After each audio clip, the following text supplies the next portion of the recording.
This is a guest essay written by Andrew Fox, a former British Army officer and current think tank research fellow focusing on defense, the Middle East, and disinformation.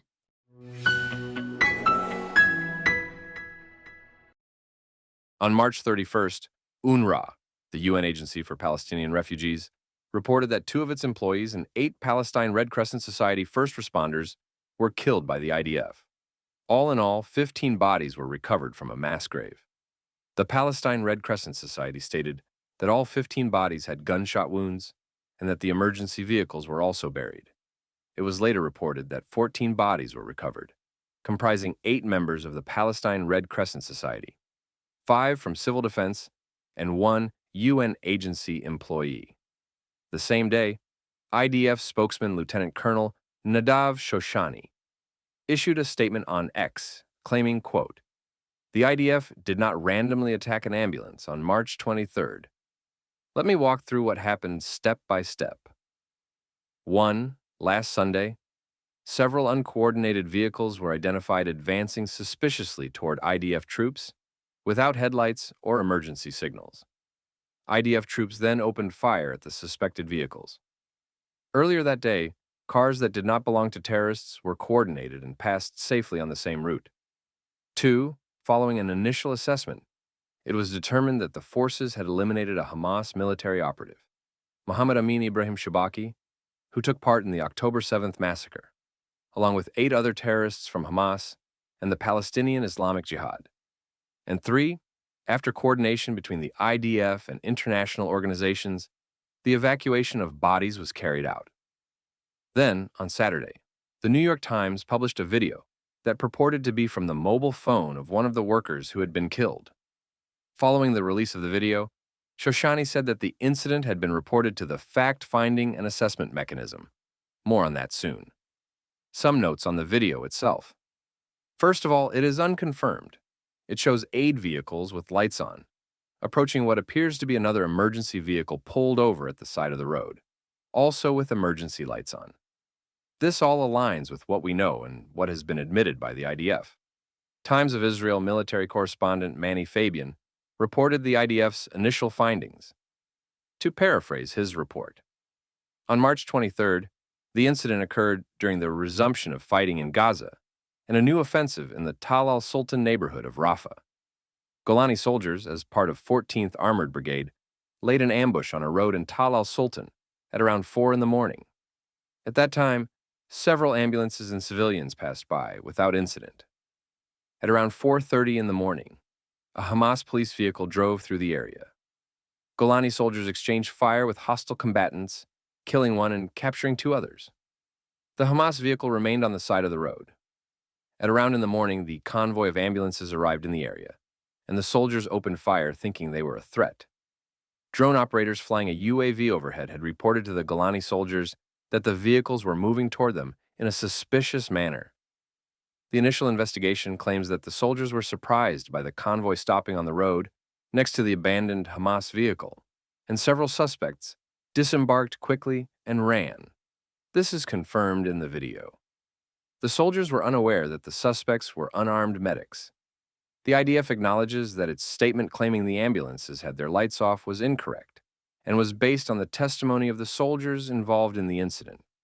The IDF claimed that at least 6 of the 15 slain medics were immediately identified by intelligence officials as Hamas operatives.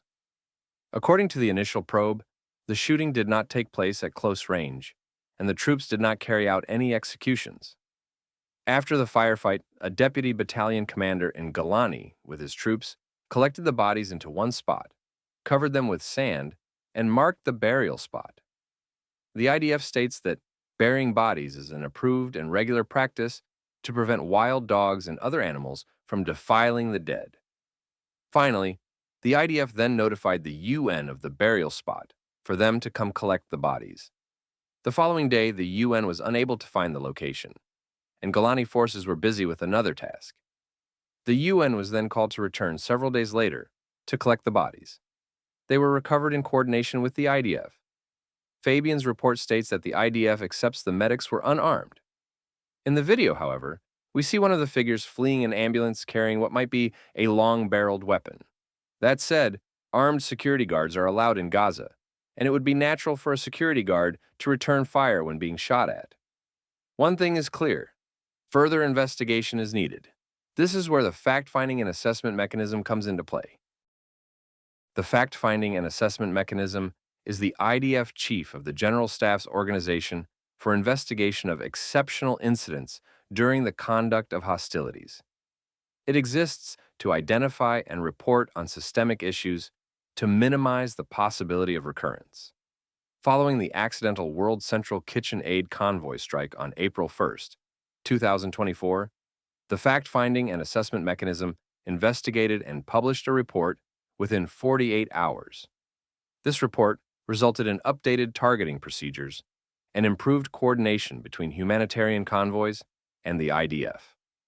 An independent Australian report into the circumstances of the strike stated, quote, "The Australian Defence Force could not have imposed equivalent reprimands as quickly as the IDF chief of the General Staff was able to."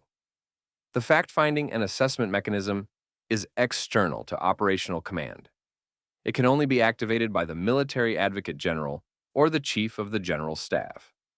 Headed by a two-star Major General, it is a multidisciplinary body comprising former IDF commanders with expertise in various fields: intelligence and legal experts, linguists, and technical experts.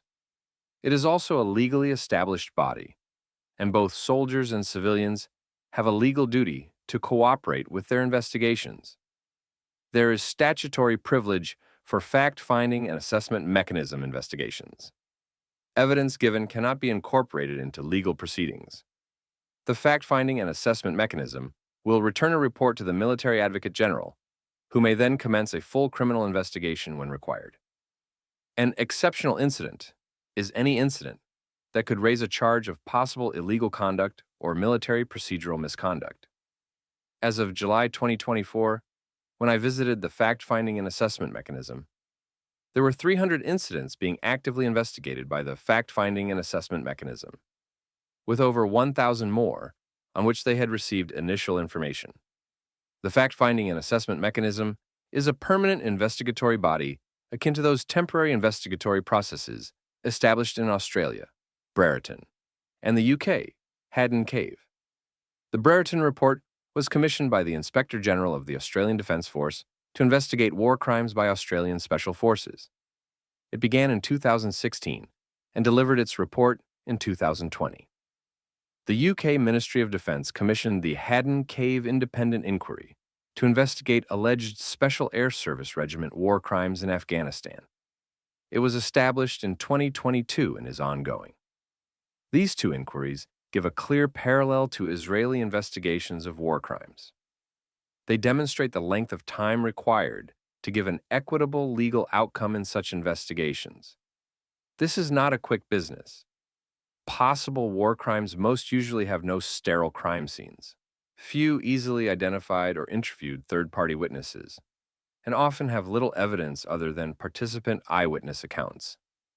In this incident, it is clear that soldiers were interviewed and that drone footage exists in addition to the Palestine Red Crescent Society footage. As with the World Central Kitchen incident, I would expect a fast report. This is in the IDF's best interests. I would also expect some kind of later third-party verification of any IDF report, similar to Australian Air Chief Marshal Binskin's report into the World Central Kitchen incident. So, what really happened here? The most likely explanation to me, based on the data available, is that Golani soldiers made a genuine mistake and then tried to cover it up. Let me explain my thinking. We know there was a firefight at 4:30 in the morning with Hamas operatives using a police vehicle as cover. We also have the IDF statement that Golani soldiers were warned from drone footage that vehicles were approaching at around in the morning. The mental state of the Golani soldiers here bears speculation. From my experience, I would predict that they were in a heightened condition. Adrenaline would have been flowing from the earlier firefight, and the soldiers would likely have been in fight or flight mode. compounded by the dawn low light. This is always a heightened time of tension on operations. For example, in the British Army, we stand to a higher level of alert at the day-night crossover. Daybreak in Gaza is currently around 5:30 in the morning, and we can see the dawn light in the video. Added to which, I always found ambushes in darkness to be the single most stressful and fear-inducing operations to undertake in Afghanistan. So, we have a situation where soldiers are already in a heightened emotional state from an earlier legitimate firefight and have been warned that approaching vehicles are behaving suspiciously as light fades. These are the perfect conditions for mistakes to happen. The next question lies over the decision to open fire. As with any army in the world, the baseline rule of engagement is the right to self-defense. Where a clear threat to life is identified, a soldier may open fire. Rules of engagement escalate from this point. Israeli rules of engagement bear direct comparison to those used by the British Army. During my time in Afghanistan, Card Alpha gave every British soldier an inherent right to self-defense. In Afghanistan, Rule of Engagement 421 authorized an attack on anyone demonstrating hostile intent that did not constitute an imminent attack. Rule of Engagement 422 allowed an attack on anyone committing a hostile act that did not constitute an actual attack. Rule of Engagement 429 allowed a preemptive attack on any positively identified enemy forces, whether engaged in hostile activity or not. As with the British Army, IDF rules of engagement hinge on positively identifying an enemy. This is where the World Central Kitchen error occurred. Proper positively identifying procedures were not followed.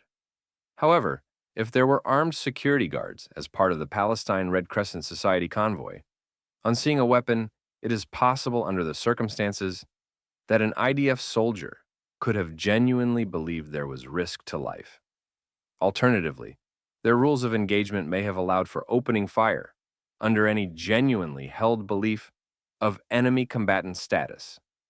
This is where the law of armed conflict is very poorly understood. Legally, it does not matter if those killed were civilians. It hinges on whether the soldier genuinely believed those killed were combatants. This is why any crime of this nature is hard to prosecute. The law demands a burden of proof on the prosecution of beyond reasonable doubt. If a soldier, in the circumstances described here, states that he genuinely believed these were combatants, it is a very high burden of proof to show that he cannot reasonably have held this belief, especially if firearms were identified. Although it bears repeating that contrary to what appears to be shown in the video, the IDF appears to accept that these aid workers were unarmed. So we are left with two options. Either Golani believed these aid workers were combatants and opened fire legally, or they opened fire without proper positively identifying, breaking rules of engagement.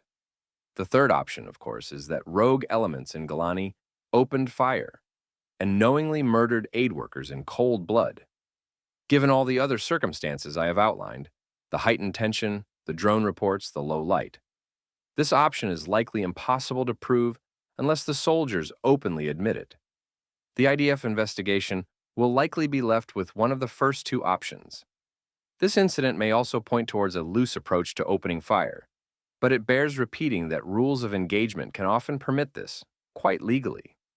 Further questions arise over the burial of the aid vehicles and the misreporting passed up the chain to the IDF spokesperson's unit. Let us be clear. The only error confirmed so far is the report that the vehicles showed no headlights or emergency lights. This is currently the only confirmed point of dispute between the statements made by both sides and the video.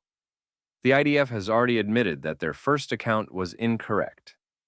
This false information can only have come from the unit on the ground, which suggests either a reporting error or an attempt to hide the evidence when the non-combatant status of those killed was discovered. The burial of the vehicles seems a bit odd, but we do know the IDF uses unprecedented numbers of bulldozers in Gaza. Bulldozing everything into a grave might have been the easiest if most disrespectful option, given that we know the unit redeployed on another mission shortly after this incident.